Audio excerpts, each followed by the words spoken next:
The imperial decree arrived at 600 hours on a Tuesday. This was not in itself remarkable.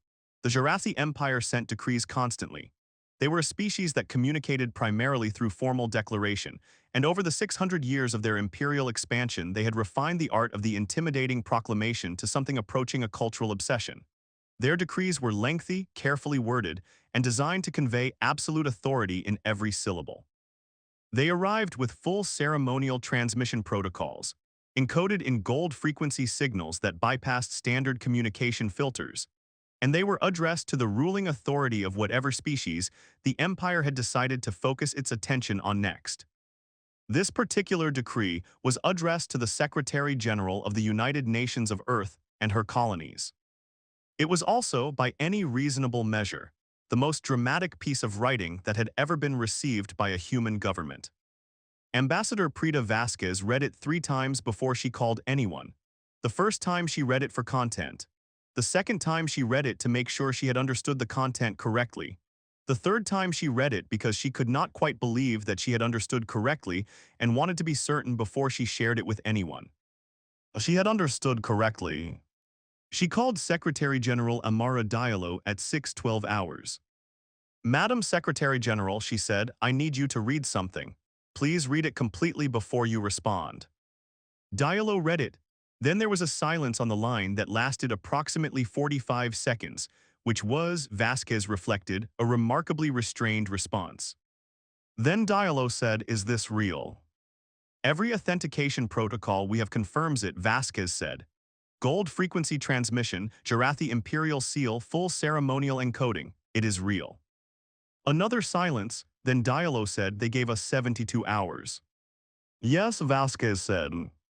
"To formally and unconditionally surrender all human territory, all human military assets, all human governance structures, and all human economic resources to the eternal dominion of Emperor Jar the Undying, sovereign of 1,000 worlds, inheritor of the ancient light, and rightful master of all civilizations that have come before and all that shall come after." "Yes," Vasquez said, "that is what they said." A pause, "And if we do not comply within 72 hours. Then the decree states that the full military force of the Jurathi Empire will descend upon human space. And I am quoting directly here, "like the endless dark between the stars, cold and absolute and without mercy, until every trace of human defiance has been extinguished, and the memory of resistance has been erased from galactic history forever." Diallo was quiet for a moment. "That is," she said carefully, "a great deal of words." "It is," Vasquez agreed. "I am going to call an emergency session," Diallo said. "Can you be here in 2 hours?" "I can be there in 90 minutes, Vasquez said. "Good." Diallo paused. "Vasquez." "Yes, Madam Secretary-General." "Do not show this to anyone else yet. I need a moment to think about how to present it." "Of course," Vasquez said. She ended the call. She looked at the decree on her screen. She read the phrase "like the endless dark between the stars, cold and absolute and without mercy" one more time. Then, despite herself, despite 17 years of diplomatic training and a professional commitment to measured responses in all situations, she laughed. She pressed her hand over her mouth immediately. She composed herself. She was a professional. But the phrase "like the endless dark between the stars, cold and absolute and without mercy" sat in the back of her mind for the entire 90-minute journey to the UN headquarters, and 3 more times on the way there she had to press her hand over her mouth. The emergency session of the Security Council began at 900 hours. Diallo had not shown anyone the full text of the decree in advance, which turned out to be a reasonable precaution because the reactions when she read it aloud in the chamber ranged from stunned silence to barely suppressed amusement to one representative, from the Northern European collective, who made a sound that he would later describe as a cough, but that everyone in the room recognized as something else entirely. General Marcus Acaffer, head of the United Nations Defense Force, listened to the entire decree without expression. He had spent 32 years in military command and had developed a face that revealed very little when he chose to reveal nothing. When Diallo finished reading, he was quiet for a moment. Then he said, "Sovereign of 1,000 worlds." "Yes," Diallo confirmed. "They have approximately 840 confirmed systems under their control," General Acaffer said. We have verified this through independent astronomical observation. So the title is aspirational, said Represent. Alativ Chen. Apparently, Diallo said. Representative Nakamura from the Pacific Alliance raised her hand.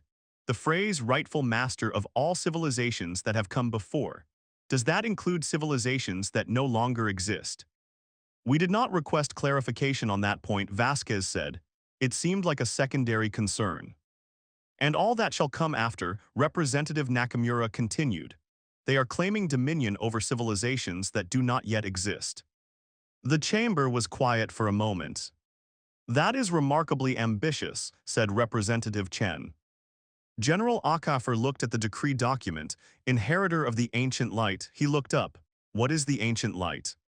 We do not know, Vasquez said.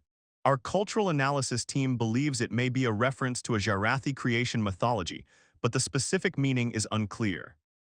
So they have given us 72 hours to surrender to an emperor whose title includes dominion over non-existent civilizations and an inheritance of light whose nature is unknown, said Representative Nakamura. That is an accurate summary, Vasquez said. The representative from the South American Federation, a quiet man named Councillor Reyes who had said nothing up to this point, raised his hand. The phrase, the endless dark between the stars, cold and absolute and without mercy. He paused. Did anyone else read that and think of a particular kind of soup? Several people in the chamber made various sounds. General Akafer closed his eyes briefly. Let us focus, Diallo said, though her voice was not quite as steady as she would have liked. We have 72 hours to formulate a response. The question before us is what that response should be. The debate lasted 6 hours. The positions ranged across a spectrum from those who favored a formal and measured refusal citing specific points of international and interstellar law, to those who favored a more aggressive response outlining human military capacity in precise terms, to those who felt that the decree itself warranted a response in kind, which is to say a response that matched its energy. It was this last position, advanced initially by Councillor Reyes and then enthusiastically supported by Representative Nakamura, and more quietly but with evident approval by Ambassador Vasquez herself, that eventually carried the day. The argument was practical as well as emotional. The Jarathi Empire had sent a decree of this nature to 11 other species over the past 2 centuries. In 8 of those cases, the species in question had responded with some form of fearful submission, either immediate surrender or such obvious terror that the empire had proceeded with military action from a position of complete psychological dominance. In 2 cases, the species had responded with formal measured refusals that the empire had immediately classified as defiance and had used as justification for overwhelming force. In one case, a species called the Vethani, the response had been a technical document listing the specific military capabilities of the Vethani Defense Force in detail, which the Empire had reviewed and then attacked anyway, having judged that the capabilities, while real, were insufficient to deter them. None of those responses had worked. The one variable that the Jarathi Empire had, in 2 centuries of expansion, never encountered was a species that did not take the decree seriously. Not in the sense of dismissing the threat, Vasquez explained as the debate moved toward its conclusion. The threat is real and we need to address it militarily. But in terms of the psychological dynamic, the decree is designed to establish a relationship in which they are the overwhelming authority and we are the frightened subject. Every serious response, whether submission or defiance, plays into that dynamic. She paused. A response that refuses the dynamic entirely is something they have no framework for. General Akafer, who had been listening carefully, said, "You are proposing that we respond to an imperial demand for unconditional surrender with something that makes them feel foolish." Yes, Vasquez said, that is precisely what I am proposing. Akafer was quiet for a moment. From a strictly military standpoint, he said, psychological disruption of an opponent's decision-making framework is a legitimate tactical objective. Vasquez looked at him. Are you agreeing with me, General? I am noting that the proposal has strategic merit, Akafer said carefully. He paused. I also read the phrase like the endless dark between the stars and had a similar reaction to Councillor Reyes regarding the soup. The chamber made various sounds. Diallo looked around the table. She had spent 30 years in politics and diplomacy. She had a very good sense of when a room had made up its mind. We need a response, she said. Who is going to write it? The room looked at each other. Then Representative Nakamura said, "I think we should all write it together." The response was drafted over 4 hours by a committee of 17 people that included diplomats, military strategists, a cultural anthropologist, two professional comedy writers who had been brought in on an emergency consultant basis, and Counselor Reyes, who turned out to have a gift for the particular kind of language that was required. It went through 23 drafts. The first draft was too aggressive. The second was too subtle. The third was actually quite good but included a reference that the cultural anthropologist pointed out might not translate properly across species. Drafts 4 through 11 were various combinations of the first three. Draft 12 introduced an element that everyone agreed was the right direction. Drafts 13 through 22 refined that element. Draft 23 was the final version, and when it was read aloud in the chamber, the reaction was the kind of silence that precedes unanimous agreement. It was addressed, with full ceremonial protocol, to Emperor Jar the Undying, sovereign of 1,000 worlds, inheritor of the ancient light, and rightful master of all civilizations that have come before and all that shall come after, in care of the Jarathi imperial court. It read as follows. Your Imperial Majesty, we received your decree and read it with great attention. We particularly enjoyed the phrase like the endless dark between the stars, cold and absolute and without mercy, which several of our council members feel would make an excellent title for a novel and at least one member believes would be improved by the addition of the word slightly before cold, as in cold and slightly absolute and without mercy, though we acknowledge this may be a matter of taste. We also want to express our admiration for the ambition reflected in your claim to dominion over all civilizations that shall come after, which we feel sets an impressively forward-looking agenda and raises interesting questions about how one governs entities that do not yet exist.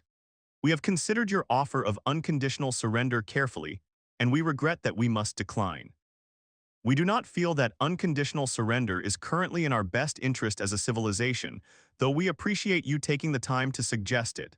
We would, however, be happy to schedule a diplomatic meeting to discuss our respective positions in more detail, at a time and location convenient to both parties.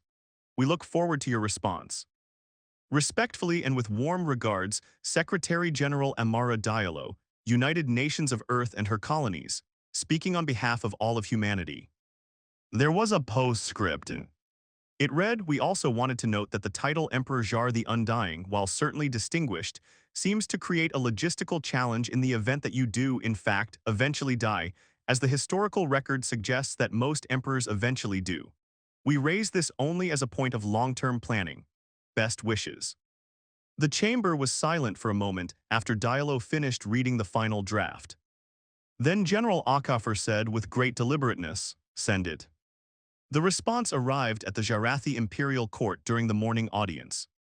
Emperor Jar the Undying was in the middle of receiving tribute delegations from 3 separate subject species when the communications officer entered the hall and with evident anxiety approached the throne. The emperor was not a being who tolerated interruption of the morning audience. The communications officer knew this very well, which was why the anxiety was evident. But the communications officer also knew that the message was classified as an immediate response to an imperial decree, which protocol required be delivered without delay regardless of circumstances. The emperor received the message with visible displeasure. He was a large being heavily scaled, with eyes the color of amber and a presence that had been specifically cultivated over decades to communicate absolute authority. He had been emperor for 40 years. He had never been interrupted during morning audience before. He took the message from the communications officer. He read it. The hall was silent. 200 beings, subject species delegates, and imperial courtiers and guards and attendants watched the emperor read. His expression did not change. He read it again. His expression still did not change, though those who knew him well, and there were very few of those in the hall, could see something happening behind his eyes. Something that was not the cold imperial fury they had expected. He read the postscript. He set down the message. He sat very still for a long moment. Then he said in a voice carefully controlled to reveal nothing, "Clear the hall." The hall was cleared in under 3 minutes, which was a record. When the last courtier had left and the doors had been closed, the emperor sat alone on his throne and he read the message a third time. The PHR. As seemed to create a logistical challenge in the event that you do, in fact, eventually die. He was 112 years old. The title Emperor Jar the Undying had been chosen by his predecessor, who had thought it sounded appropriately permanent. The emperor had privately had reservations about it for approximately 40 years, specifically for the reason the humans had identified. But changing an imperial title was a significant political undertaking, and he had never found the right moment. He also, privately and in the deepest part of himself that he never allowed to be visible, thought that the phrase like the endless dark between the stars, cold and absolute and without mercy, was perhaps somewhat overwrought. He had not written the decree himself. He had a team for that. They had a tendency toward drama. He summoned his first counselor, a being named Advisor Vrath who had served him for 30 years, and who was one of approximately 4 people in the Empire who were permitted to know what the Emperor actually thought. "Read this," the Emperor said. Vrath read it. His expression also did not change for most of the reading. At the postscript, there was a slight movement in his jaw. Then he set the message down and said carefully, "This is not a response we have received before." "No," the Emperor agreed. "They are declining the decree." "Oh yes." "They are declining it," Vrath said, in a manner that suggests they found it somewhat amusing. The Emperor did not reply. Vrath looked at the message again, the slightly before cold. "Oh yes." He paused. "It is objectively funnier with the slightly." The Emperor said nothing, but something shifted in his expression that Vrath, who had known him for 30 years, recognized. "The question," Vrath said carefully, "is what we do now." The Emperor leaned back in his throne. He thought about the 11 species that had received imperial decrees over the past 2 centuries. 8 had submitted immediately. 2 had defied and been destroyed. 1 had listed their military capabilities and been destroyed anyway. None of them had sent back a note about the logistical challenges of the title Emperor the Undying. He thought about what a response to this kind of thing looked like in imperial military doctrine. There was no entry in imperial military doctrine for this kind of thing. Imperial military doctrine covered submission, defiance, negotiation, and stalling for time. It did not cover a politely worded note that treated an imperial decree as though it were an only moderately convincing piece of marketing material. He thought about the phrase, "We would be happy to schedule a diplomatic meeting to discuss our respective positions in more detail." It was technically, by the standards of interstellar diplomacy, a reasonable offer. He looked at Vrath. "Get me everything we have on the humans," he said. "Everything, not the summary, everything." Vrath said, "That may take some time." "Take whatever time you need," the Emperor said. He looked at the message one more time and find out who wrote this. "I want to know who wrote this specifically." The intelligence report on humanity took 3 days to compile in full. It was thorough. The Empire maintained extensive surveillance networks across the galactic region, and humanity had been on their monitoring list for 40 years, since they first began expanding beyond their home system with a speed and enthusiasm that had flagged them for attention. The report covered population, territorial extent, military capacity, industrial output, historical record, cultural profile, and a section that the intelligence chief had labeled anomalous characteristics. The Emperor read the anomalous characteristics section first. It was the longest section in the report. It described a species that had spent 10,000 years in continuous internal conflict and had somehow emerged from that experience not weakened but extraordinarily competent. A species whose entertainment culture was saturated with tactical and strategic content to a degree that had no parallel in any other species the Empire had studied. A species that maintained, in peacetime, a relationship with the concept of warfare that most species only developed under direct existential threat. It described a species that had developed, across 2 centuries of space expansion, an industrial capacity so flexible and so deeply embedded in civilian infrastructure that the distinction between military and civilian production was, for practical purposes, meaningless. A species whose engineers were, by training and by temperament, problem solvers first and specialists second, which meant that novel challenges tended to produce novel solutions at speeds that conventional military intelligence found difficult to model. It described a species that, when presented with an imperial decree demanding unconditional surrender, had responded by forming a committee and writing a joke. The Emperor. Read this last part twice. They were not afraid, he said to Vrath, who was standing nearby. No, Vrath said. They read the decree and they were not afraid. Based on the cultural profile, Vrath said, it appears they may have found it somewhat funny. The Emperor looked at the intelligence report. He thought about the 8 species that had submitted immediately. He thought about the fear in every formal submission he had received over 40 years. The careful, calculated terror of beings who had looked at the Imperial fleet and understood what it meant and had simply stopped. He had always taken that fear as appropriate, as the correct response to Imperial power, as evidence that the Empire was what it said it was. He thought about the response he was holding in his hand, about a diplomatic committee that had apparently included 2 professional comedy writers, about a postscript concerning the logistical challenges of claiming to be undying. He thought about the intelligence report section on human warfare, about 10,000 years of continuous internal conflict, about a species that had fought wars that killed 80 million people and emerged from the experience not traumatized into submission but more capable, more innovative, more determined. A species that had looked at the worst things it was capable of doing to itself and had decided somehow to redirect all of that into building things and going to space and writing jokes in response to imperial decrees. He thought about what it meant that they were not afraid. In his 40 years as emperor, he had learned that fear was a reliable indicator of how a species would respond to military pressure. The fearful species submitted or broke. The defiant species, the ones who responded with threats and military posturing, were usually overcompensating for fear. The fear was still there underneath the defiance. It shaped every decision they made.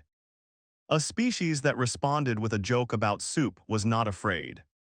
A species that was not afraid was either very foolish or very confident. He had read the intelligence report. He did not think the humans were foolish. He looked at Vrath. Schedule the diplomatic meeting, he said. Vrath stared at him. Your Majesty. Schedule it, the Emperor said. Their Secretary-General offered. Accept the offer. He set down the intelligence report. I want to meet the people who wrote that postscript. Vrath looked at the message on the table, then at the Emperor. Then he said very carefully, are we reconsidering the decree? The Emperor was quiet for a moment. I am gathering information, he said. A commander who attacks without information is not a conqueror, he is gambling. Vrath said, and if the meeting does not resolve the question in our favor, then we will have more information than we had before, the Emperor said. And we will make a decision based on that information rather than based on the assumption that the humans are like every other species we have encountered. He paused. They are clearly not like every other species we have encountered, he said. It seems unwise to assume otherwise. The diplomatic meeting was held 6 weeks later on a neutral station. Secretary-General Diallo led the human delegation. Ambassador Vasquez came with her. So did General Okafor, who had argued for his own inclusion on the grounds that the Emperor would likely bring his own military advisors, and it was important for the humans to match that framing. He had also, though he did not state this as a reason, wanted to meet the people who had drafted the decree in person. The delegation also included, at the last minute and over the mild objection of the formal diplomatic staff, Councillor Reyes, who had been the first to suggest the response, and who had contributed several of the stronger lines, including the one about the soup. Emperor Jar came with advisor Vrath and a small security contingent. He had decided against a large formal delegation. This was itself a departure from protocol, which specified that imperial diplomatic meetings should be conducted with full ceremonial representation. He had overridden the specification. The meeting room was neutral in design. The humans were already seated when the Emperor arrived. He had expected them to stand. They did not stand. They nodded with evident respect but without the formal deference that every other species had shown in his presence. He sat down across from them. He looked at Secretary-General Diallo. She looked back at him. She had a quality he had noticed in very few beings he had dealt with over 40 years of imperial rule. She was not performing calm. She was actually calm. Your Majesty, she said, thank you for accepting our invitation to meet. You offered the invitation after declining our decree, the Emperor said. Most species do not decline our decree. We are aware of that, Diallo said. We thought it was worth noting that a different kind of response was possible. The Emperor looked at her for a moment. He looked at the rest of the delegation.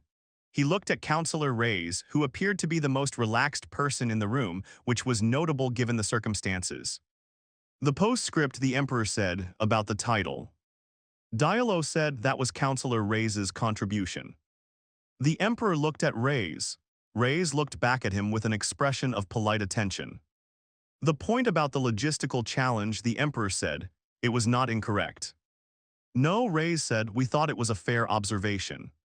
40 years, the Emperor said, I have had reservations about the title for 40 years. Changing an imperial title is politically complicated. Reyes nodded sympathetically. We have similar issues with our own ceremonial language. The weight of tradition is significant. The Emperor looked at him for another moment. Then he said to Diallo, tell me about your species, not the official summary, tell me what I should actually know. Diallo considered this. We have been fighting wars for 10,000 years, she said. We are very good at it. We are also very tired of it, which means we only do it when we believe something important enough is at stake to justify the cost. She looked at him directly. We do not believe unconditional surrender to your empire is worth that cost. But we also do not believe that conflict between us is inevitable. We would rather find a way to exist in the same galaxy that does not require either of us to destroy the other. The Emperor said, you are not afraid of us. We respect your capabilities, Diallo said. We have done our research. But no, we are not afraid of you. Why not? She thought about this for a moment, because being afraid would not help us, she said. And because we have been through things that were genuinely terrifying as a species and we are still here. She paused. We have a long memory for what we have survived. It makes us harder to frighten than we might otherwise be. The Emperor was quiet for a long time. Advisor Vrath, who had been watching the human delegation throughout, leaned slightly toward the Emperor and said very quietly, in their own language, they are exactly what the intelligence report said they were.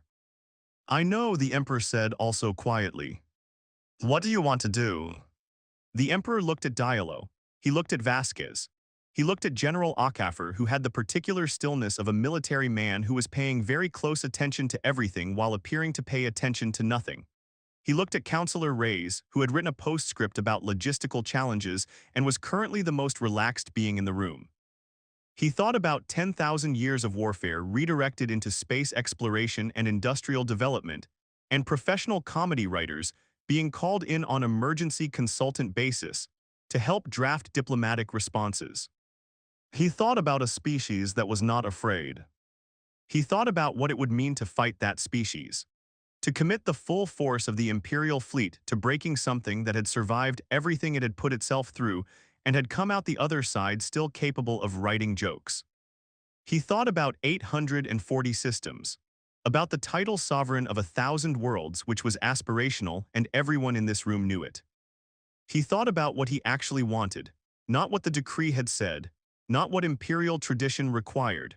What he actually wanted, having read the intelligence report and having sat in this room with these particular beings for the past hour.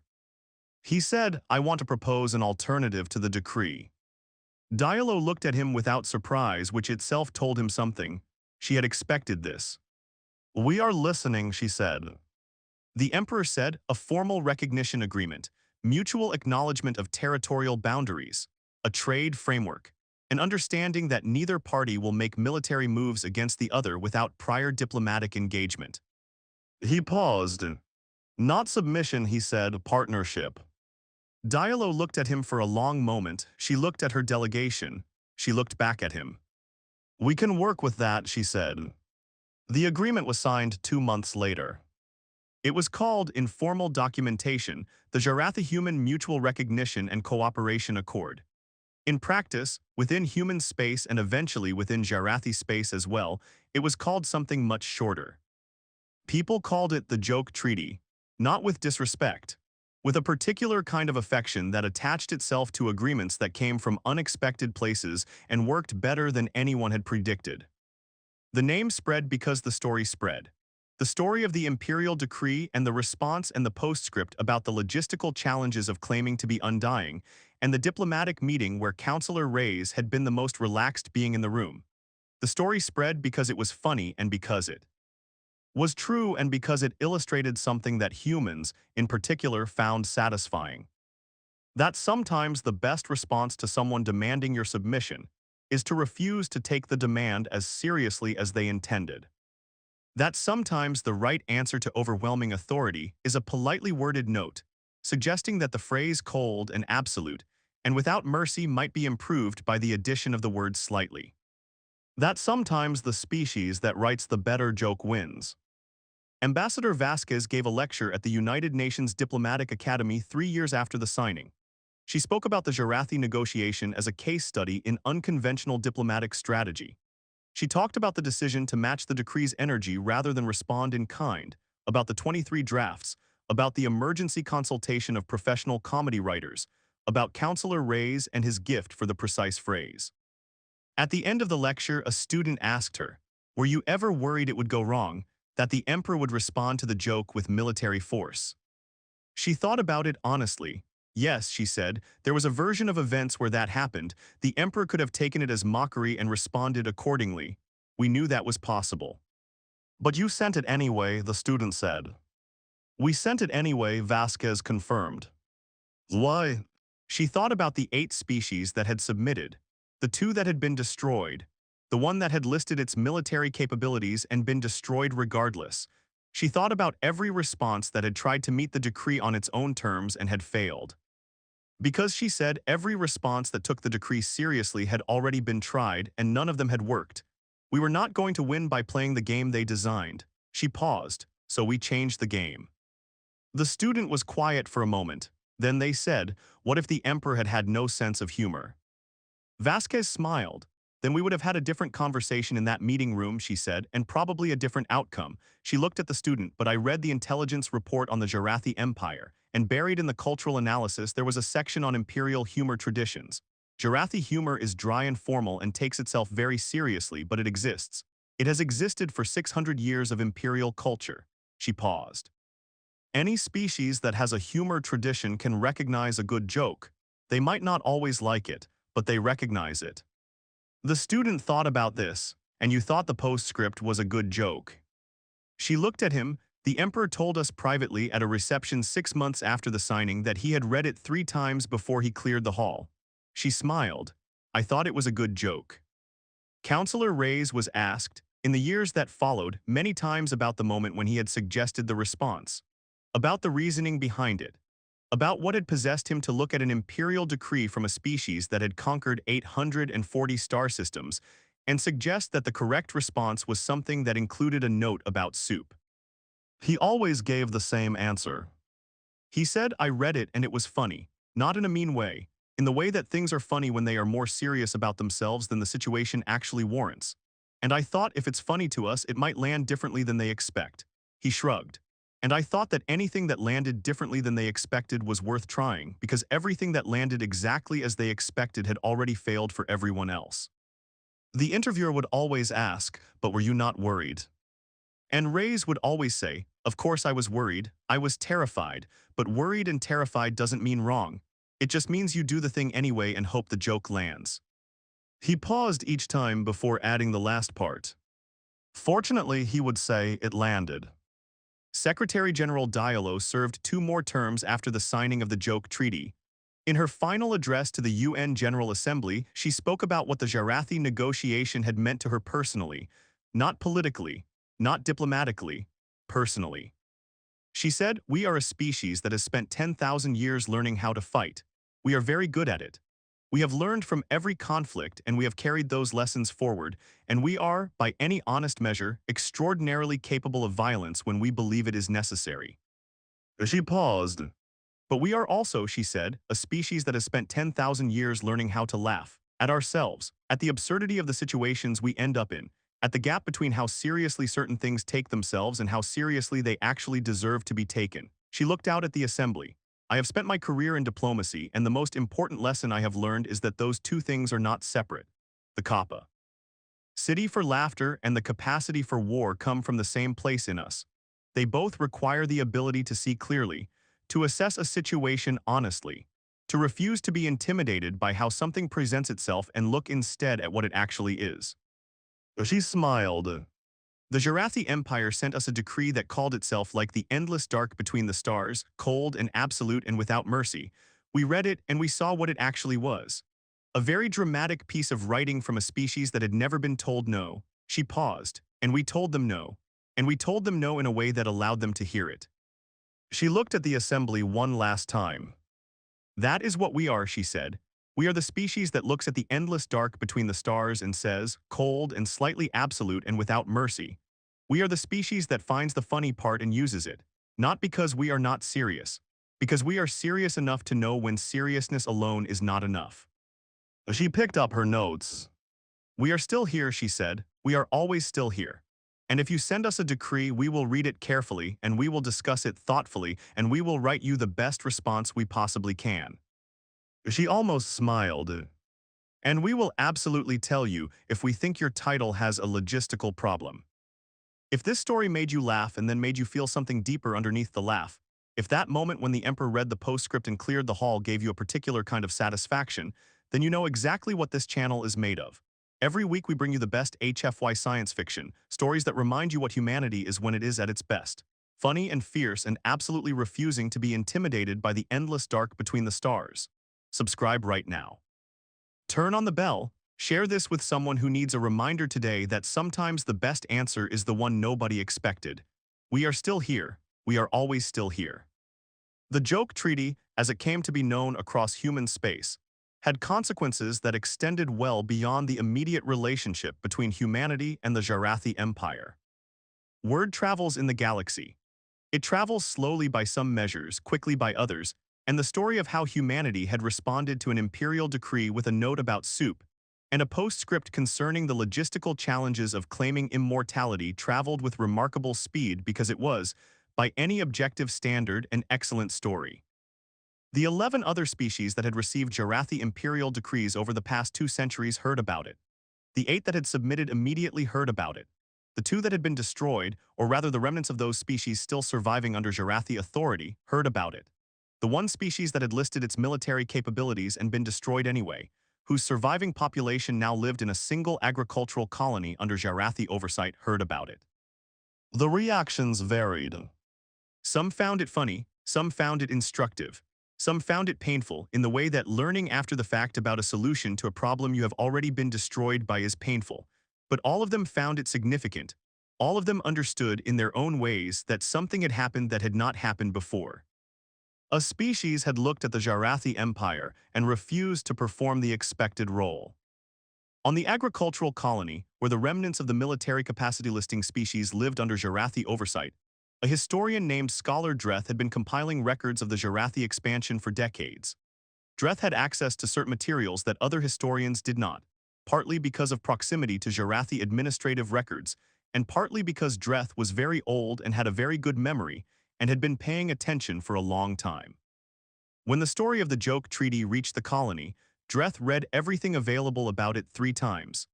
Then Dreth wrote a document titled A Study in Why Responses Matter, which circulated among the colony's intellectual community and eventually made its way, through channels that were not entirely official, to human academic networks. The document's central argument was simple. The Jarathi Empire, Dreth wrote, had spent 600 years building a reputation for absolute authority precisely because every species it had encountered had confirmed that reputation through its response. The fearful species had validated the fear. The defiant species had confirmed the Empire's self-image as something worth defying, which is its own kind of acknowledgement of power. The species that listed military capabilities had engaged with the Empire's own framework, which placed military capacity at the center of all assessments of value. None of them had questioned whether the framework itself was the problem. The humans, Dreth wrote, had done something that required a specific combina of qualities to execute. They had required enough genuine security to be unafraid, enough cultural self-awareness to recognize the absurdity in the decree, enough tactical intelligence to understand that unconventional response was more valuable than conventional response, and enough comedic timing to land the joke cleanly. He paused in the text. That last quality is underrated in diplomatic analysis. A joke that does not land is not diplomatic strategy. It is simply mockery. The humans landed the joke because they understood, perhaps instinctively, where the genuine absurdity was and how to point at it without being cruel. The Emperor could receive the response without losing face in a way that forced military action because the response was not a personal attack. It was an observation about his decree. The document concluded with a section that Dreth had titled What We Could Have Done, which was careful and honest and very difficult to write, and which acknowledged that the species that Dreth belonged to had not had the specific combination of qualities the humans had brought to the situation, and that this was a fact rather than a failure. But Dreth wrote, there is something worth noting. The humans did not develop those qualities by accident. They developed them over 10,000 years of conflict, of failing at peace and trying again, of making mistakes catastrophic enough to reshape civilizations, and then studying those mistakes and carrying the lessons forward. They arrived at the moment of the decree ready for it not because they were lucky, but because everything that had happened to them had prepared them without their knowing it for exactly this kind of challenge. He paused. We did not have that preparation. Our history gave us different tools, and those tools were not adequate for this particular situation. That is a fact. What we do with that fact going forward is the only question that matters now. The document reached Dr. Amara Akafer, who had by then moved from the Office of Galactic Relations to an academic position at the University of New Geneva. She read it and found it so precise and so honest that she contacted Scholar Dreth directly, and the two of them began a correspondence that lasted 15 years and eventually produced a collaborative academic work titled The Architecture of Readiness: How Species Prepare for Challenges They Cannot Predict. It was dedicated, in the final published version, to the Committee of 17 that had drafted the response to the imperial decree, with a particular acknowledgement of the contribution of Counselor Reyes to the postscript. Ambassador Vasquez retired from the diplomatic service 8 years after the signing of the Joke Treaty. Her retirement dinner was attended by 300 people, including, in a gesture that surprised everyone including Vasquez herself, Advisor Vrath of the Jarathi Imperial Court, who had been dispatched by the Emperor specifically to attend. Vrath delivered brief remarks on behalf of the Emperor. They were formal and measured, as Jarathi formal communication tended to be, but they contained something that Vrath had insisted on including over the mild objection of the Imperial Ceremonial Language Office. The Emperor, Vrath said, wishes to convey his personal appreciation for the quality of the diplomatic communication that initiated the process leading to the Mutual Recognition and Cooperation Accord. He considers it, in retrospect, to be one of the more instructive documents he has received in 40 years of imperial rule. He also wishes it to be known, with specific reference to the postscript of that communication, that he has been in consultation with the Imperial Title Review Committee and that a formal amendment to his official designation is currently under consideration. The dinner guests were quiet for a moment. Then Vasquez said, "May we ask what the amendment proposes?" Vrath said, with the particular precision of someone delivering information they have been instructed to deliver exactly. The proposed amendment removes the word undying and replaces it with something that the committee describes as more epistemically sustainable. Vasquez looked at Vrath. Then she said, "That is genuinely one of the most dignified things I have ever heard." Vrath said, "The Emperor felt you would appreciate it." There was laughter at the dinner table. Not the nervous, controlled laughter of a diplomatic function, but genuine laughter, the kind that happens when something is actually funny and everyone present knows it and no one is pretending otherwise. Vasquez laughed. Vrath, after a moment, made a sound that those familiar with Jarathi culture recognized as the equivalent. It was, by all accounts, an excellent retirement dinner.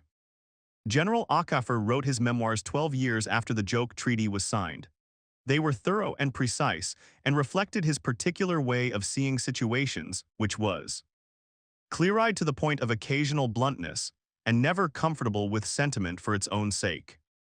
The chapter on the Jarathi negotiation was titled Psychological Terrain, which was characteristic of his framing. He wrote about the decree and the response, and the meeting with the Emperor with the same analytical attention he brought to every military engagement he had ever been involved in, because he had understood from the beginning that the negotiation was, in operational terms, a military engagement conducted through other means. He wrote about why the response had worked from a tactical standpoint.